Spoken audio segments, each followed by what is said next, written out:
We're looking at the Cardinal Protodeacon Dominic Mamberti, and he will address the crowd in Latin.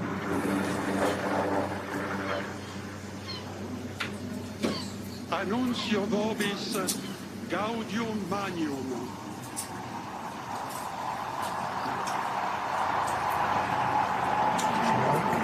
Habemus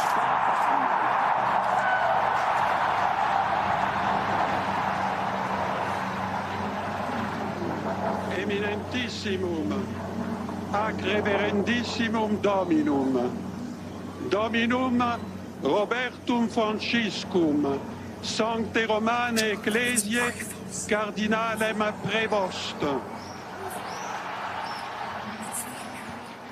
Qui sibi nomen imposuit Leonem XIV.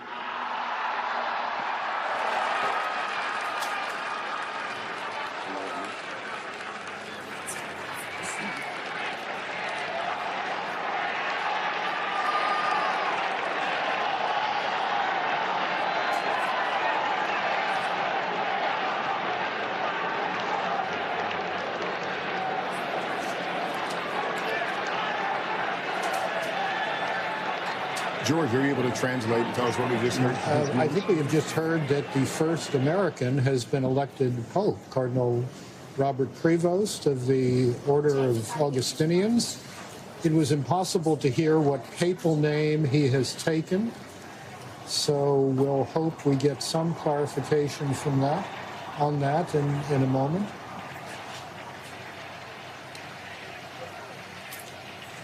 History playing out in ways that we didn't expect. Not at all. This is something that most Vatican watchers, if it does turn out to be Robert Prevost, said would never happen because he's an American.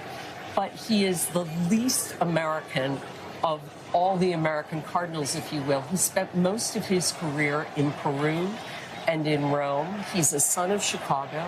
He's an Augustinian, he's of the Augustinian order. Is that Pizzaballa? Yes, Cardinal Pizzaballa with the beard there. But he has been, he ran for Pope Francis the dicastery of bishops. So, all right, we can report that it is Prevost, Robert Francis Prevost, an American bishop, is the new Pope. And that's the first. As we heard, he was born in Chicago, naturalized citizen of Peru after decades of working there. An American cardinal is a conversation we didn't have a lot in these days leading up to this moment.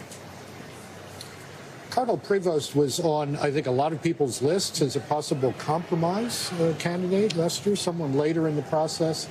It's very striking that he has been elected so quickly. And it sure would be nice to know what name he took. I don't know if it was said and we couldn't hear it. I think it was said and we couldn't hear it. All right, we'll get a clarification on that in a moment.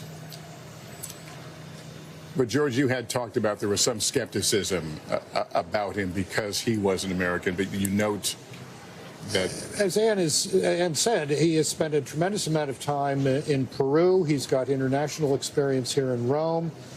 He was the head of his order in the United States. And I think this is a quite striking election that it settled on him as quickly as this. What expectations, additional expectations could be placed on him as an American? I think this is one of these situations where a man was regarded, for example, by Latin Americans as virtually one of them. Cardinal Sean O'Malley, who was reported to be a candidate the last time, is another example of that. So this is not quite the same as other American cardinals. This is a man with a real international profile who was obviously well known among the electorate, or well known enough to achieve a very rapid victory and election as the 266th successor to St. Peter. And we are trying to learn the name and make sure we get it correct. The name being taken by Prevost. Thanks for watching. Stay updated about breaking news and top stories on the NBC News app or follow us on social media.